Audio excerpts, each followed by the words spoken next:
Bienvenue au premier épisode de ma nouvelle série de vidéos, Tout est politique. L'idée de cette série, c'est de montrer qu'avec assez de temps libre et un cerveau malade, on peut tout politiser. On va commencer doucement avec des sujets assez simples comme le jeu vidéo, le rap ou la mode. Et puis, à l'épisode 48, je vais passer 3 heures à vous expliquer que le soleil dans les Teletubbies, en fait, c'est une métaphore pour l'état de surveillance et Big Brother. Mais pour le premier épisode, je vais commencer par essayer de radicaliser mes amis les geekos. On va parler de politique dans les jeux vidéo. On va commencer avec quelques exemples de jeux vidéo clairement politiques, et ensuite on va s'intéresser à l'aspect économique derrière leur production. Alors oui, les jeux vidéo c'est politique. Par contre, ils ne sont pas tous de la même façon. Call of Duty ou Metal Gear Solid, ils ont un message politique beaucoup plus fort que FIFA ou Mario Kart par exemple. Même si lui, quand il est pas dans une go-kart, j'ai l'impression qu'il a des positions assez radicales. I'm Luigi. Commençons par Call of Duty. Call of Duty, c'est l'un des premiers jeux de guerre, mais aussi le plus connu. À la base, c'était surtout des jeux sur la Seconde Guerre mondiale. Alors, clairement, il y avait une inspiration hollywoodienne derrière, et c'était du spectacle, mais ça restait une représentation plus ou moins réaliste de cette guerre. Mais à partir de 2007, le studio met de côté la Seconde Guerre mondiale et s'oriente vers des guerres plus modernes, plus proches de leur époque. Et là, ils sont moins limités par l'histoire avec le Grand H, et peuvent innover. Et quelle innovation ils vont nous pondre chez Activision? L'Occident sauve le monde des méchants musulmans, russes et communistes. Et comme par hasard, c'est les mêmes ennemis que ceux des États-Unis, dans la vraie vie, et au même moment. À part que dans leur histoire, bien sûr, les ricains, c'est les gentils. Sauf que dans la vraie vie, si tu cherches des exemples où l'armée américaine c'était les gentils, il y en a pas des masses. Tu vas avoir la Seconde Guerre mondiale, tu vas avoir la Corée, non, non pas l'Irak. Donc pour vendre le récit des Américains gentils, il faut réécrire l'histoire. On va regarder deux exemples qui montrent assez bien la tendance révisionniste d'Activision. Dans Modern Warfare sorti en 2007, les USA envahissent un pays fictif du Moyen-Orient sur suspicion d'armes nucléaires. Ça me rappelle quelque chose ça. Jusque-là, on est sur un parallèle évident avec l'invasion d'Irak. Sauf que dans la vraie vie, les USA ont menti sur l'existence des armes de destruction massive pour justifier l'invasion du pays, exploiter ses ressources naturelles et faire tourner le complexe militaro-industriel. Tout ça c'est connu et documenté, et ça l'était déjà au moment de sortie du jeu. Mais dans le jeu, ce pays fictif du Moyen-Orient qui ressemble quand même beaucoup à l'Irak, avait bel et bien des armes de destruction massive et en a même fait péter une sur son propre peuple. Ah! Donc au lieu d'utiliser leur plateforme pour critiquer les dérives militaires américaines, ils nous sortent un fantasme où finalement, l'Amérique avait eu raison d'envahir l'Irak. Interesting. Dans ce deuxième exemple, et pour moi le plus grossier, on a Modern Warfare sorti en 2019, le remaster du jeu dont j'ai parlé il y a 2 minutes. Et dans celui-là, ils vont aller encore plus loin. Ils vont recycler littéralement l'un des épisodes les plus sales de l'histoire militaire américaine, The Highway of Death ou la route de la mort. Petit rappel, en 1991, pendant l'opération Desert Storm, l'armée américaine intervient au Koweït pour repousser l'invasion de Saddam Hussein. Lors du repli des forces irakiennes, les Américains rasent littéralement une autoroute entière pleine de soldats en fuite et aussi des civils. Résultat, un massacre atroce et un crime de guerre. Mais dans le jeu, Activision reprend cette scène, sauf que dans leur version, c'est les Russes qui sont responsables. Paris Kalmout, la route de la mort. Les Russes l'ont bombardée au cours de l'invasion, tué tous les civils qui s'enfuyaient.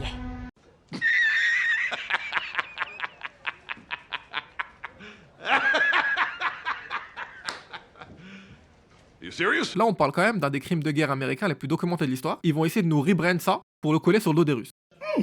Ça s'est dosé aussi. Doucement.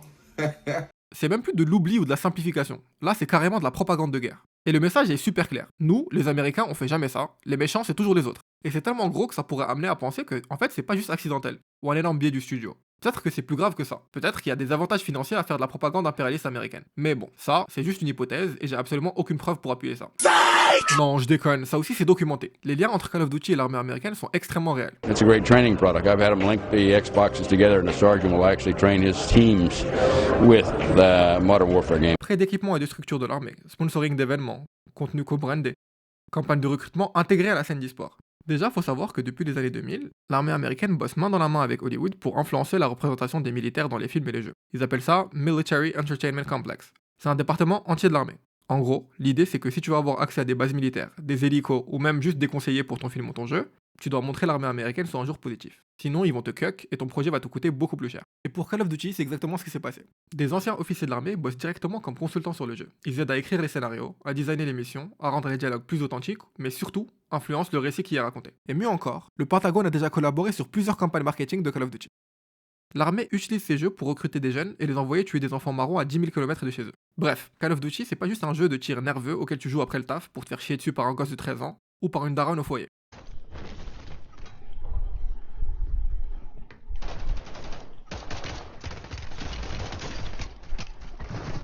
You just got shitted on. For real. Just uninstall. Call of Duty, c'est un outil politique et une arme culturelle. C'est une pub géante pour l'impérialisme américain, déguisée en FPS. Mais tous les jeux de guerre, heureusement, c'est pas Call of Duty. Il y a un autre nom qui revient tout le temps quand on parle de jeux vidéo et de politique, c'est Hideo Kojima. Kojima, c'est un peu un ovni dans l'industrie. Le gars est connu pour faire des jeux vidéo où il y a des séquences de 40 minutes de cinématiques qui ont absolument aucun sens. I'm prepared to face the consequences of my betrayal. What are you... What the... You're a man? Des dialogues chelous sur la génétique. Mapping of the human genome was completed early this century. As a result, the evolutionary log of the human race lay open to us. We started with genetic engineering, and in the end, we succeeded in digitizing life itself. J'ai pas compris. Qu'est-ce qu'il arrive? Et après, t'as des boss fights contre des mecs en slip et en camouflage optique.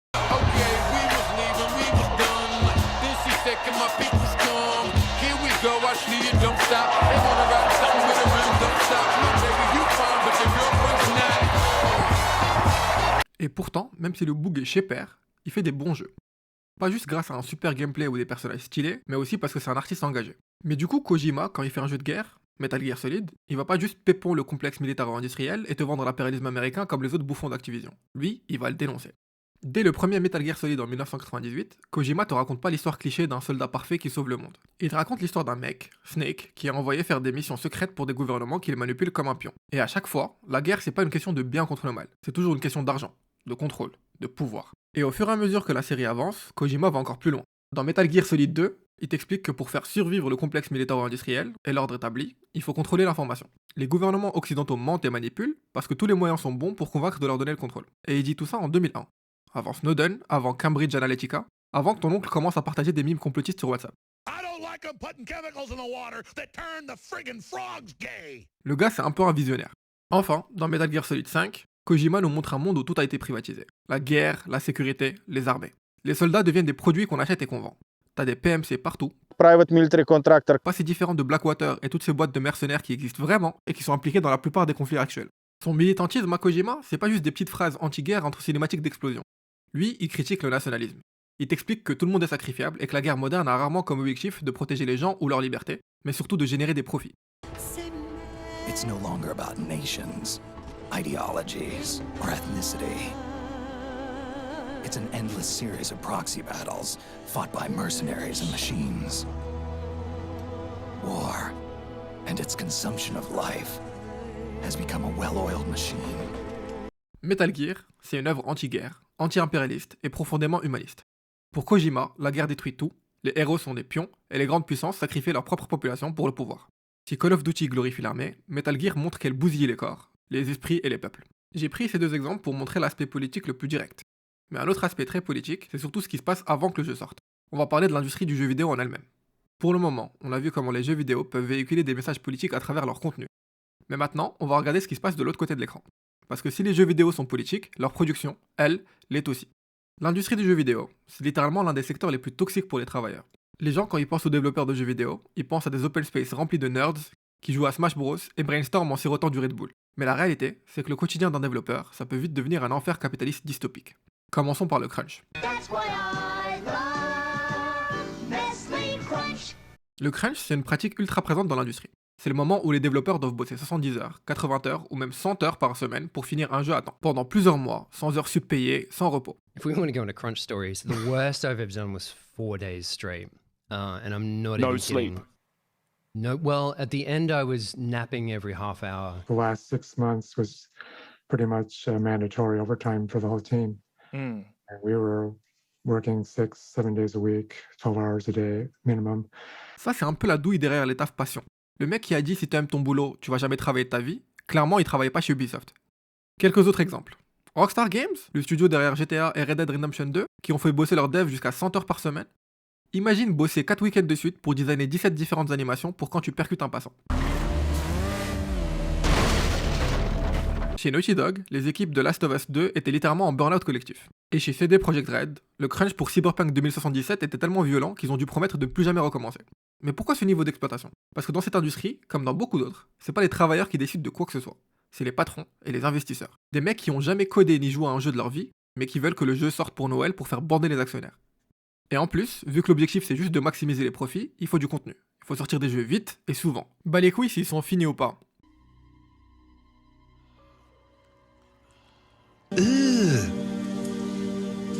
Brother, Et si ça foire et tu sors ce genre d'abomination, tranquille, patch de correction après la sortie, DLC qui règle le problème du base game, et on repassera la caisse pour avoir la version complète. Les studios, en fait, c'est pas vraiment des lieux de création, mais plus des usines à contenu. Et ce contenu, il a pas besoin d'être bon, il faut juste qu'il soit rentable. Mais le truc avec ce système, c'est que ça produit pas juste de la souffrance chez les développeurs, ça produit aussi de la merde pour les joueurs. Des jeux qui sortent cassés, des mécaniques bâclées, des univers pas finis, parce qu'il fallait tenir la date. Et si tu te plains, on va te répondre, vous comprenez pas, c'est difficile de faire un jeu. Justement, c'est pour ça que t'es mieux censé traiter les gens qui le font. Et le crunch, c'est même pas le plus grave. Le pire, c'est la précarité des gens qui bossent dans l'industrie. Beaucoup de studios veulent même pas embaucher en CDI. Ils préfèrent enchaîner les CDD, les contrats de freelance, ou carrément faire bosser des prestataires externes pour éviter de payer des charges sociales. T'as bossé 18 mois sur un jeu, t'as sacrifié ta santé mentale, t'as crunché comme un ouf, merci et au revoir, tu te fais virer dès que ton jeu sort. Et ça, c'est pas un truc qui arrive par accident ou juste par mauvaise organisation. C'est un modèle économique. Garder une équipe sous contrat après la sortie d'un jeu, ça coûte cher. Alors que dès que le produit est fini, et ça a probablement jamais été aussi chaud que ces dernières années. Depuis 2023, on assiste à une vague massive de licenciements dans l'industrie du jeu vidéo. Epic Games, Riot Games, Ubisoft, Embracer Group, Microsoft, Sony. Tous ces studios ont viré des centaines, parfois des milliers d'employés. Rien qu'en 2024, c'est plus de 14 000 personnes qui ont perdu leur taf. Parce que les investisseurs, ils sont pas contents. Parce que la croissance n'est pas assez rapide. L'industrie avait surfé sur la pandémie, où les gens passaient leur journée à la maison à spin-off et à jouer à Among Us. Mais après le confinement, la vie a repris son cours et le marché a ralenti. Sauf que dans le capitalisme néolibéral, ralentir c'est pas une option. Non, non, non, non, non, non, non. Oui. Oui. Donc pour résumer, travailler dans le jeu vidéo c'est pas de CDI, pas de sécurité, pas de reconnaissance. Juste de la pression, de l'exploitation et la porte dès que t'es plus rentable. Bon, maintenant parlons des jeux finis. Enfin finis c'est un grand mot. Parce que peut-être que tu t'en bats les couilles des conditions des travailleurs qui font tes jeux préférés. Mais le truc c'est que ce système économique il touche tout le monde. Que tu sois un travailleur ou un consommateur, tu vas te faire niquer. Parce qu'une fois qu'ils ont fini d'exploiter leurs employés, toi, le joueur, oui toi, t'es le prochain frérot. Moi parce que... Mais oui bien sûr, moi. Quand les patrons se sont rendus compte qu'ils pouvaient te facturer des microtransactions en plus du prix d'achat, ils étaient comme ça. Les lootbox, les microtransactions, les season pass, les skins à 20 balles, les jeux sortis en early access mais jamais finis, les NFT, les battle pass, les boosters d'XP payants dans un jeu solo. Avant, t'achetais un jeu, t'avais un jeu. Maintenant, t'achètes le droit de jouer à une bêta qui prend zéro risque, qui est toute buggée et qui va te demander de ressortir ta carte bancaire H24. Et le pire, c'est que les adultes, à la rigueur, ils font ce qu'ils veulent de leur argent, tu vois. S'ils veulent être débiles, c'est leur problème. Mais c'est pas les seuls qui sont visés par ça. C'est surtout les gosses. Les jeux sont designés comme des machines à sous pour enfants. Couleurs flashy, boost de dopamine, récompenses aléatoires. C'est exactement les mêmes mécaniques qui poussent les gens à devenir accros aux jeux de casino. À part en Belgique, en Espagne et aux Pays-Bas, ces pratiques sont totalement légales en plus. Et les studios, ils adorent ce système de lootbox. Pourquoi travailler des années sur un jeu que tu peux facturer qu'une seule fois, alors que tu peux faire payer les gens pendant 10 ans sur le même jeu? Et ça va plus loin, parce que cette logique-là, elle a des effets sur toute l'industrie. Pourquoi il y a de moins en moins de jeux solo ambitieux? Pourquoi les AA à budget moyen ont quasiment disparu? Pourquoi tout et ou un AAA énorme, ultra marketé qui promet 100 heures de jeu, soit un petit jeu indépendant en pixel art? Mais c'est bizarre, parce que moi on m'a dit que le capitalisme c'était un terrain fertile pour l'innovation. Si c'était le cas, pourquoi est-ce que GTA 5 est sorti sur 3 différentes consoles? Pourquoi The Last of Us a eu plus de remakes que moi j'ai eu de relations amoureuses dans ma vie? Pourquoi? Parce qu'en fait, ce délire du capitalisme et l'innovation, c'est un peu du bullshit. Les CEO, ils ont besoin d'avoir une croissance infinie à montrer à leurs actionnaires, et si un trimestre est pas ouf, parce qu'ils ont pris un risque sur un projet, You're fired, get out of here. Du coup, à la place d'innover, on finit avec la suite, de la suite, du remake, du portage, du remaster. Et les rares fois où ils prennent un risque, c'est dans un free-to-play multijoueur blindé de lootbox et d'events limités où tu peux tirer sur des gens habillés comme Ariana Grande ou LeBron James. En vrai, l'industrie du jeu vidéo aujourd'hui, c'est un concentré de ce que le capitalisme fait de pire. T'as une main-d'œuvre talentueuse, passionnée, sacrifiée sur l'autel de la productivité. T'as un produit culturel vidé de son sens, qui devient juste un outil d'extraction de profit. Mais les gens continuent de jouer, de créer et d'innover. Il y a des studios indépendants qui se battent, des créateurs qui refusent de cruncher, des jeux qui critiquent le système dans lequel ils sont nés. Et c'est pour ça que je fais le premier épisode sur les jeux vidéo. Parce que c'est pas juste un produit, c'est un art, et ils méritent mieux. On a parlé des studios qui extraient toute la productivité de leurs employés avant de les virer, des multinationales qui transforment nos jeux en casino pour enfants, et des récits qui glorifient l'armée et nous conditionnent à accepter l'impérialisme américain. Je pense que globalement, si vous avez regardé la vidéo jusqu'au bout, vous allez être d'accord qu'effectivement, le jeu vidéo c'est très politique. Alors du coup, on fait quoi? Est-ce qu'on continue de consommer bêtement, de précommander, d'acheter l'édition collector avec une statuette en plastique qui va finir dans un placard? Parce que râler, chouiner et faire des vidéos YouTube en gardant les mêmes habitudes de consommation, ça sert à rien. On va juste continuer à faire tourner la machine. Et le truc, c'est que cette machine, elle est bien huilée. Elle est même faite pour ça, pour nous épuiser, nous décourager, nous habituer, nous faire croire qu'on n'a pas le choix, que c'est ça ou rien. Alors que non, en fait, on a un choix. Ils ont besoin de notre argent, ça nous donne du pouvoir. On peut choisir à qui donner cet argent. On peut boycotter les studios qui licencient massivement tout en distribuant des bonus à leurs dirigeants. On peut soutenir les indés, les projets éthiques, les jeux qui respectent notre intelligence et le travail de leurs équipes, qui respectent le travail qu'on a fourni pour pouvoir se payer leurs jeux et du temps qu'on met de côté pour pouvoir y jouer. On peut surtout refuser de laisser ces mecs assoiffés de profit détruire une industrie qui nous a apporté autant de bonheur et de bons moments. Je pense que ça c'est déjà un bon début. Merci d'avoir regardé jusqu'au bout le premier épisode de cette nouvelle série, Tout est politique. Dites-moi dans les commentaires si vous avez d'autres exemples de jeux vidéo politiques, et surtout n'oubliez pas de liker, commenter et de vous abonner s'il vous plaît. Ça aide ma petite chaîne à trouver son audience.